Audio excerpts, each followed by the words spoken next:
एक दिन सुबह का समय था। भाई काम पर गया था और भाभी ने मुझे नाश्ता दिया और कहा मैं नहा कर आती हूँ। तब तक मैंने नाश्ता कर लिया और टीवी देखने बैठ गया। तभी भाभी ने मुझे आवाज़ दी, गणेश मेरे कपड़े दे दो, मैंने टेबल पर रख दिए हैं। मैंने उसकी ड्रेस उठाई और वहाँ उसका अंडरवियर भी था। मैं उस वक्त थोड़ा असमंजस में था, लेकिन उसे कपड़े देते समय मैं सावधान था, क्योंकि भाभी का सम्मान करना जरूरी था। हालांकि मेरे मन में कुछ बदलाव आया। मैं उसका रूप देखने लगा, मानो वो मेरे सामने खड़ी हो। उसने मुझे फिर आवाज़ दी और मैं बाथरूम की ओर चला गया। उसके कपड़े उसे दे दिए। उसने फिर से दरवाज़ा बंद कर दिया और मैं वहीं रुक गया। मैं दरवाजे के छेद से अंदर देखने के लिए उत्सुकता से उठ खड़ा हुआ। यह कोई नहीं था, बस हम दोनों ही थे। भाभी नहा चुकी थी और अपने कपड़े बदल रही थी। मैं सिर्फ उसका पिछला हिस्सा ही देख पा रहा था। कुछ देर बाद वह बाहर आई और नमस्कार दोस्तों, मेरा नाम गणेश है। ये तब की बात है जब मैं 11 साल का था। मैं बहुत छोटा था जब मैं गर्मी की छुट्टियों में भाई के पास गया था। जब मैं 10वीं क्लास में था तो मेरी भाभी थोड़ी मोटी थी, लेकिन वो बहुत गोरी लग रही थी। वो हर वक्त छोटे कपड़े पहनती रहती थी। पूरे दिन घर पर सिर्फ मैं और भाभी ही होते थे, क्योंकि भाई काम पर जाता था। मैं और भाभी बचपन से ही बहुत फ्री रहते थे। वे मेरे बारे में सब कुछ जानती थी, तो वह मुझे अपने पास पकड़ लेती और गले लगा लेती। हम हर दिन ऐसा करते थे। लेकिन अब मैं बड़ा हो गया था और मुझे उसकी बाहों में बहुत अच्छा महसूस होता था। जब वह मुझे गले लगाती थी तो मेरा साथी बड़ा हो जाता था। फिर मैंने तुरंत उसे गले लगा लिया और मज़े लेने लगा। मैं एक दिवस उत्सव के लिए उनके पास गया था। कुछ दिन बीत गए। एक दिन सुबह हो गई। भाई काम पर गए थे और भाभी ने मुझे नाश्ता दिया और कहा मैं नहा कर आती हूँ। तब तक मैंने नाश्ता कर लिया और टीवी देखने बैठ गया। तभी भाभी ने मुझे आवाज़ दी, गणेश मेरे कपड़े दे दो, मैंने टेबल पर रख दिए हैं। मैंने उसकी ड्रेस उठाई और वहाँ उसका अंडरवियर भी था। मैं उस वक्त थोड़ा असमंजस में था, लेकिन उसे कपड़े देते समय मैं सावधान था, क्योंकि भाभी का सम्मान करना जरूरी था। हालांकि मेरे मन में कुछ बदलाव आया था। मैं उसका रूप देखने लगा, मानो वो मेरे सामने खड़ी हो।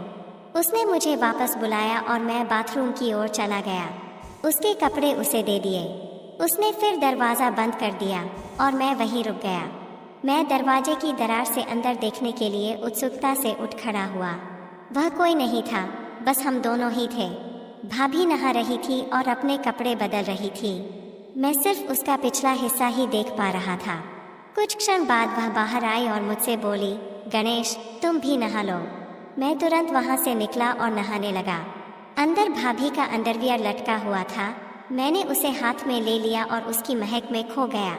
नहाने के बाद कमर पर तौलिया लपेटकर बाहर आया और बोला, भाभी मेरे कपड़े दे दो। भाभी ने मुझे कपड़े दिए और मैं जल्दी से कपड़े पहनकर तैयार होकर रसोई में चला गया। भाई काम पर जा रहे थे। भाभी रसोई में दोपहर का खाना बना रही थी। जब मैं वहां पहुंचा तो उसने मुझे गले लगा लिया। उस वक्त मैं उसके करीब रहकर खुश था। मेरे मन में कहीं न कहीं ऐसा होने लगा। मैंने उससे पूछा, क्या मैं कोई मदद कर सकता हूँ? उसने उत्तर दिया, नहीं, तुम यहीं चुपचाप बैठे रहो। फिर वह बातें करती, हंसती खेलती, खाना बनाती। दोपहर के भोजन के बाद हम बिस्तर पर चले गए। भाभी चादर ओढ़कर सो गई और बोली, गणेश तुम भी मेरे साथ सो जाओ, मैं आज बहुत थक गई हूँ। उसकी आवाज़ में कुछ खास था और उस पर कई सवाल खड़े हो गए। वो बोली, बदन भी बहुत दर्द कर रहा है। मैंने तुरंत भाभी से पूछा, क्या मैं आपके शरीर को दबा सकता हूँ, अगर आपको कोई दिक्कत नहीं है तो? उसने नहीं कहा। मैंने फिर पूछा। मैं उसके पीछे पड़ा और बोला, भाभी बोलो, दर्द हो रहा है तो दबा दूँ। उसने कहा, ठीक है। मैं धीरे धीरे उसके पैर दबाने लगा। उसके घुटनों तक पहुंचकर मैं रुका और अब उसकी वह चीज़ दिख रही थी। मैंने उससे पूछा, भाभी ऊपर भी दबाना है क्या? तो वो बोली, हाँ दबाओ, मुझे आराम मिलेगा। धीरे धीरे मैंने उसके कपड़े ऊपर उठाए और मैं उसका आकार देख सका। उस दृश्य को देखकर मुझे एक अलग ही अनुभव हुआ। उसी पल मेरा ध्यान उस चीज़ पर रुक गया और मैं पूरी तरह से भ्रमित था। गणेश अब रुको, मैं भी तुम्हारे पैर दबाती हूँ। तुम्हारे भी पैर दर्द कर रहे होंगे? वो मेरे पैर दबाने लगी और उसके नाजुक हाथों के स्पर्श से मुझे बहुत अच्छा महसूस हो रहा था।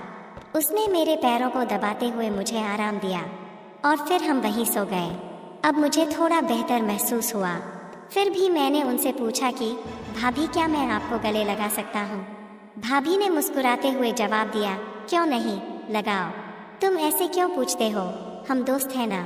तुम्हारा आलिंगन मुझे एक नई गर्माहट देता है। वह बहुत होशियार थी और सब कुछ जानती थी। मैं छोटा था। गले मिलने के बाद हम दोपहर को सो गए। दोपहर को हम अच्छी नींद सोए और शाम को जाग गए। सब बातों का ध्यान रखा गया क्योंकि शाम को मेरे भैया आ रहे थे। भैया काम से आए और हमने खाना खाया।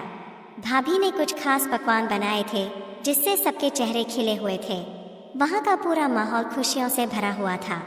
भाभी ने मेरे भाई के लिए बिस्तर नीचे हॉल में लगा दिया। उसके बाद मैं भाभी के साथ बिस्तर पर सो गया। चूँकि हम दोपहर में अच्छी नींद लेते थे इसलिए हमें रात में नींद नहीं आती थी। रात के 2 बजे थे फिर भी मुझे नींद नहीं आ रही थी। भाभी एक करवट से दूसरे करवट पर सो रही थी लेकिन उसे भी नींद नहीं आ रही थी। कमरे में एक छोटा सा लाल बल्ब जल रहा था और बाकी कमरा अंधेरे में डूबा हुआ था। उस शांत वातावरण में हमारे मन में विचारों की लहरें दौड़ रही थीं। एक दूसरे के करीब होने के कारण उस पल का रहस्य हमारे दिमाग में घूम रहा था। मियाँ और भाभी अंधेरे में जाग रहे थे। उसने मुझसे कहा, शांत रहो गणेश, शोर मत करो, सुबह के 3 बजे है। और फिर वो सो गई। सुबह हम देर से उठे। भैया उसे जगाने आए और बोले, जल्दी उठो, मैं काम पर जा रहा हूँ। हम उसकी आवाज़ सुनकर जाग गए और कुछ ही देर में नहाकर तरोताज़ा हो गए। भाभी ने मेरे लिए कुछ खास व्यंजन बनाए थे ताकि हमारे दिन की शुरुआत अच्छी हो। मेरे पसंदीदा भोजन की महक ने रसोई में एक विशेष माहौल बना दिया और वो मुस्कुराकर मुझसे बोली, चलो अब नाश्ता कर लेते हैं। उसने मुझे चाय और नाश्ता दिया और फिर नहाने चली गई। नाश्ता करते समय मुझे रात की घटनाएं याद आ रही थीं और सोचा कि क्यों न दोपहर को भाभी से इस बारे में बात की जाए। तभी भाभी ने मुझे अपने कपड़े देने के लिए बुलाया। मैं उसके पास कपड़े ले गया और हमेशा की तरह दरवाजे की दरार से उसे कपड़े बदलते हुए देखा। नहाने के बाद भाभी खाना बना रही थी। मैंने उससे पूछा, भाभी खाना हुआ क्या? उन्होंने जवाब दिया, हाँ, थोड़ा सा बाकी है। फिर हमने खाना खाया और आराम करने के लिए बिस्तर पर चले गए। मैं और भाभी एक ही चादर में सो गए। उसने मुझे गले लगाया, मैंने भी उसे कसकर गले लगाया। मैंने भाभी की तरह उसकी तरफ देखा और कहा, क्या मैं एक पूछ सकता हूँ? उसने सोचते हुए कहा, पूछो। मैंने आगे कहा, भाभी, रात को पति पत्नी क्या करते हैं? भाभी ने मुस्कुराकर जवाब दिया, कुछ नहीं करते। फिर बोली, पति पत्नी जो करते हैं वही करते हैं। जब तुम बड़े हो जाओगे या शादी कर लोगे तब तुम्हें समझ आएगा, लेकिन फिर भी तुम्हें बताती हूँ, पति और पत्नियाँ वही करते हैं जो जानवर करते हैं। उस दिन कुत्ता और कुतिया जो करते थे वैसा ही पति पत्नी करते हैं।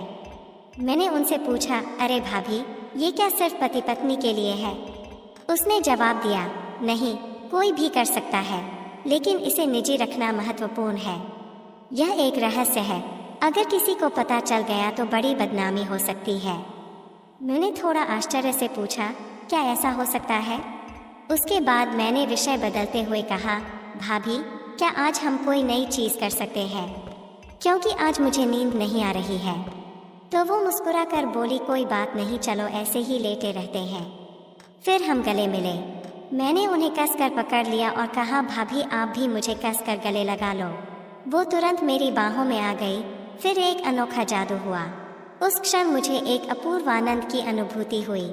हमारे हाथ एक दूसरे के चारों ओर घूम रहे थे और बीच में उन मधुर क्षणों में हमें बहुत विशेष महसूस हुआ।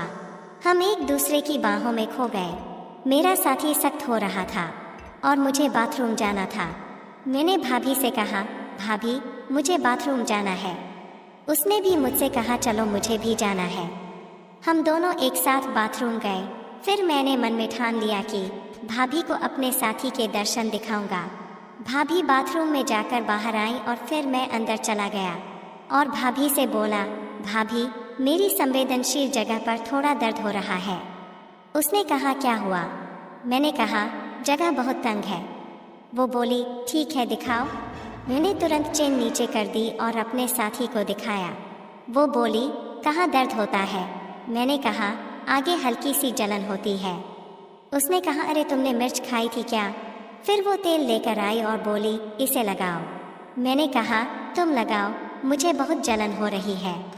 वह मुस्कुराई और बोली, ठीक है, अच्छे से सो जाओ, फिर जलन नहीं होगी। उसकी आवाज़ में एक मिठास थी जो मुझे शांत कर रही थी। फिर मैंने कंबल लिया और मुझसे पूछा, गणेश, क्या तुम्हारा दर्द बंद हो गया? मैंने कहा, हाँ। फिर वह बोली, मुझे वापस दिखाओ। मैं सीधे बिस्तर पर गया और उससे पूछा, क्या आप देखने के लिए तैयार हैं? भाभी यह देखकर खुश हो गई। मेरा साथी भाभी को पूरी तरह से साथ दे रहा था। कुछ देर बाद मेरे साथी को उल्टी हुई और भाभी यह देखकर शर्मा गई। दोस्तों, अगर आपको कहानी पसंद आए तो हमारे चैनल को सब्सक्राइब करें और आपको कहानी कैसी लगी मुझे कमेंट में अवश्य बताएं।